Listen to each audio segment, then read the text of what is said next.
Olá, queridos irmãos, irmãs, amigos e amigas. É uma alegria poder mais uma vez estar com você e juntos estudarmos o Vem Segue.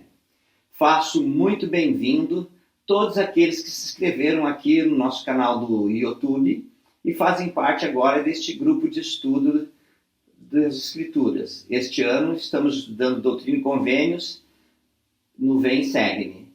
E, por favor, assistam às aulas. Reserve um tempo para você mesmo, para poder assistir às aulas ou com sua família. Tenho notícias, por exemplo, de famílias que eles colocam lá as aulas, são 3 aulas por semana, e junto com os filhos assistem.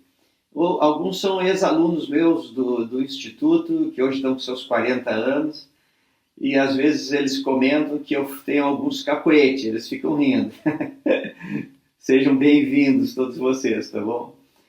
E hoje nós vamos estudar Doutrina e Convênios, sessão 29. Eu estou rindo aqui dos meus alunos que começam a rir dos meus cacuetes, mas vamos lá. Vocês são todos meus amigos, tá bom? E devem estar rindo aí, né? Porque eu fiquei sabendo que vocês estão fazendo isso. Mas eu estou muito feliz que você se reúne com sua família, a esposa querida, os filhos, e assistem. E depois fazem comentários. Isso é muito bom, parabéns. Hoje nós vamos estudar, como eu falei, Doutrina e Convênios 29, dos versículos 36 até os 50. Lembrando que Jones já havia ditado Moisés 1, como se encontra lá em Pérola de Grande Valor, e Oliver, seu escrevente, foi anotando. É uma revelação de Deus, né? Jones também já havia traduzido Gênesis 1 até o 5, e que se encontra em Pérola de Grande Valor, em Moisés 2 até 5. E lá fala sobre a rebelião de Lúcifer na vida pré-mortal. E isso tudo foi preparando Jones para esta revelação que nós estaremos estudando agora a partir deste momento. Vamos lá? Nós vamos começar lendo aqui. Se você tem a sua escritura e quiser acompanhar, nós vamos ler Doutrina e Convênios 29, dos versículos 36 até o 39. E aconteceu que Adão, sendo tentado pelo diabo, pois eis que o diabo existiu antes de Adão, pois rebelou-se contra mim, dizendo: dá-me a tua honra, a qual é o meu poder, e também 1/3 das hostes do céu ele afastou de mim, por causa do arbítrio que possuíam. E eles foram lançados abaixo, e assim surgiram o diabo e seus anjos. E eis que há um local preparado para eles desde o princípio, e esse local é o inferno. E é necessário que o diabo tente os filhos dos homens, ou eles não poderiam ser seus próprios árbitros, porque se nunca tivessem o amargo, não poderiam conhecer o doce. Fim da leitura.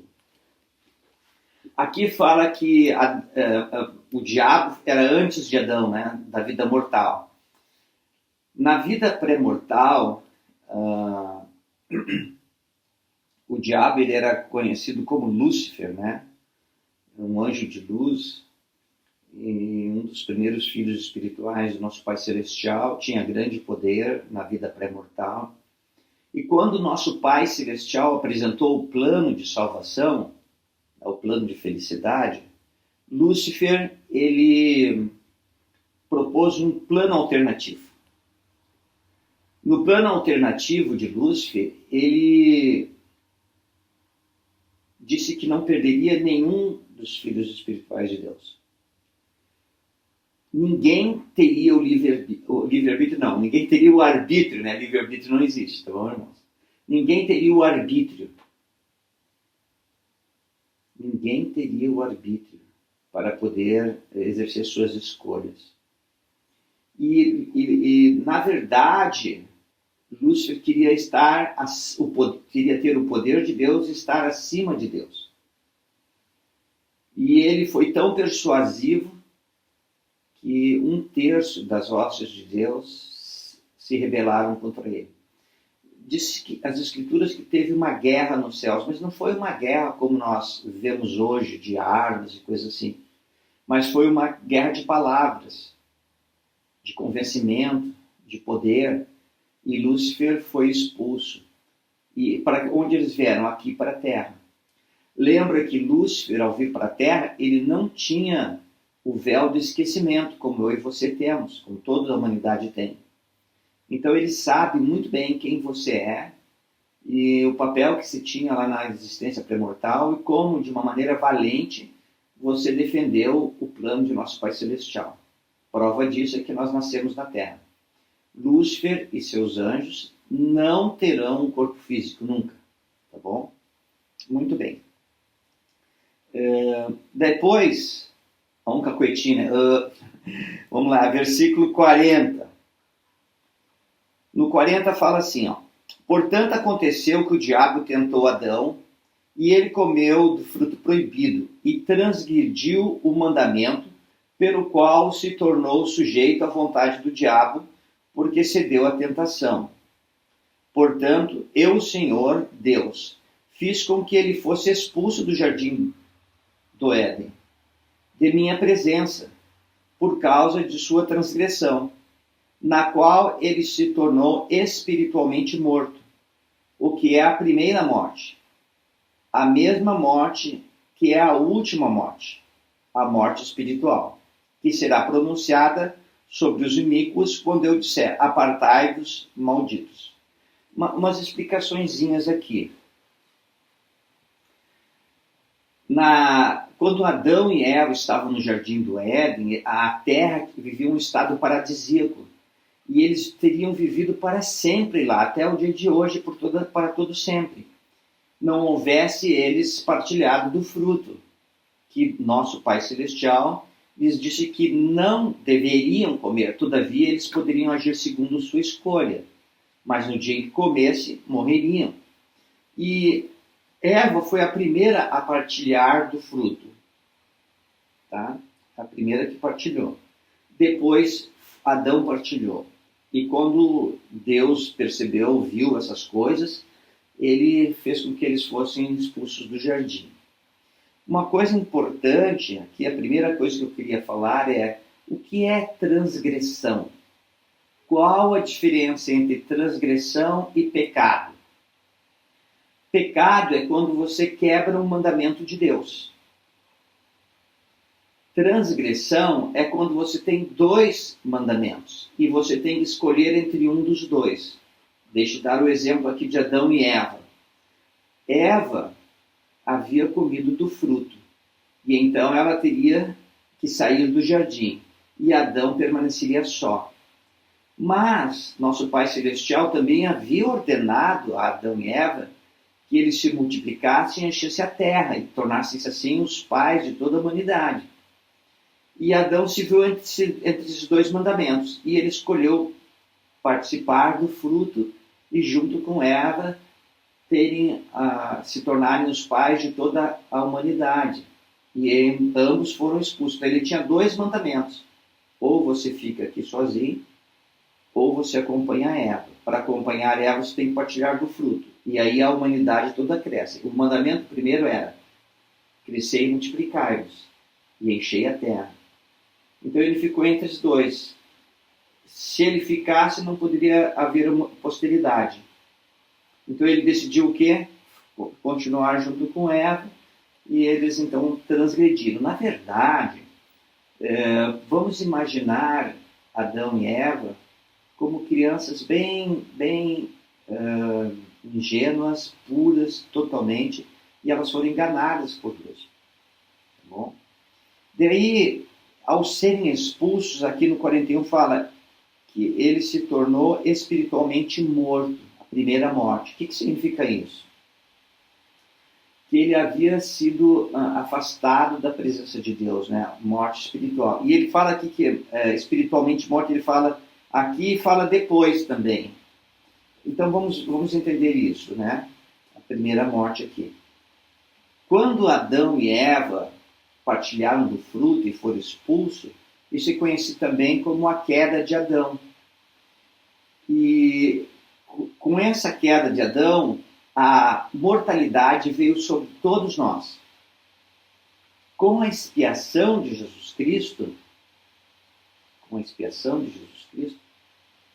todos foram redimidos da morte. Seremos redimidos. E nos tornaremos imortais. Todo mundo, tá bom? Vamos continuar aqui só para não perder o raciocínio, tá? Para não confundir vocês.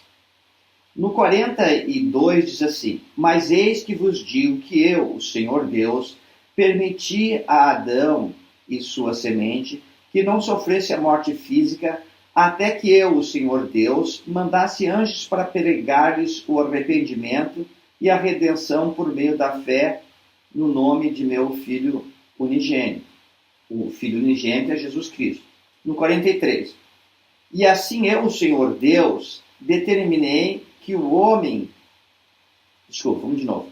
E assim eu, o Senhor Deus, determinei para o homem os dias de sua provação, para que por sua morte natural ele fosse levado em imortalidade para a vida eterna. Sim, todos os que crescem. Então aqui só, por isso que eu dei a paradinha, só para falar em imortalidade e vida eterna. Então, quando Adão ele sofreu a primeira morte, ele foi afastado da presença de Deus. Tudo bem? E o que acontece? Daí ele fala de uma segunda morte. Essa segunda morte ela vai acontecer depois, lá no julgamento final, para aquelas pessoas que se tornaram seguidores de Satanás e eles tinham tanto conhecimento aqui na Terra que eles negavam a Cristo. Esses são os que vão sofrer a segunda morte. E outros, assassinos em massas e coisas assim. E então eles vão sofrer a segunda morte. Embora eles tenham nascido na Terra, vão ressuscitar, mas vão ser expulsos, aqui chamando de inferno, um lugar separado para eles, onde não terá glória. Tudo bem? E aqui ele fala de imortalidade e de vida eterna. A imortalidade, através da expiação de Jesus Cristo, todos vão poder ressuscitar um dia e se tornarem imortais. Mas ele fala aqui de vida eterna. Qual a diferença entre imortalidade e vida eterna? Ok. Como a mortalidade veio através de Adão, através de um ato só e afetou todos nós, a expiação faz com que todos nós possamos ressuscitar um dia e ter imortalidade, viver para sempre. Porém, a vida eterna, isso vai depender de cada um de nós. Se nós dermos ouvidos aos mandamentos de Deus, se nós seguirmos a nosso Pai Celestial Jesus Cristo. E mais uma vez, sozinho nós não conseguiríamos, mais uma vez Jesus Cristo, através da expiação, nos socorre, para que possamos, à medida que nos arrependermos, sermos totalmente purificados e podermos crescer de graça em graça até voltarmos à presença de nosso Pai Celestial como filhos amados, tá bom? Muito bem. Aqui depois continuando, no 46, ele fala assim, ó, mas eis que vos digo que as criancinhas são redimidas desde a fundação do mundo por meio de meu unigênito. Portanto, não podem pecar, porque Satanás não é dado poder para tentar criancinhas, até que comecem a se tornar responsáveis perante mim. Eu fico pensando naqueles pais, né, durante toda a história do mundo, que perderam seus filhos ainda na tenra infância, bem crianças, e passaram a vida com aquela dor, né? E como houve apostasia, muitos pensavam assim, olha, perdi meu filhinho para sempre. Que pensamento mais trágico, né? Mas devido à expiação de Cristo, de Jesus Cristo, todas as criancinhas são redimidas e elas irão para o reino celestial de Deus. Não é fantástico isso? Não só as criancinhas, mas aqueles que não têm entendimento. Às vezes acontecem nas famílias, como meus familiares acontece, de ter uma criança excepcional. E ela tem um retardo mental que ela não consegue crescer, evoluir, amadurecer como as outras crianças. Elas amadurecem até fisicamente, mas continuam com uma mentalidade de 4, 5, 6 anos, 7 anos, 8 às vezes, sendo pessoas já bem idosas, e elas não conseguem amadurecer assim, emocional,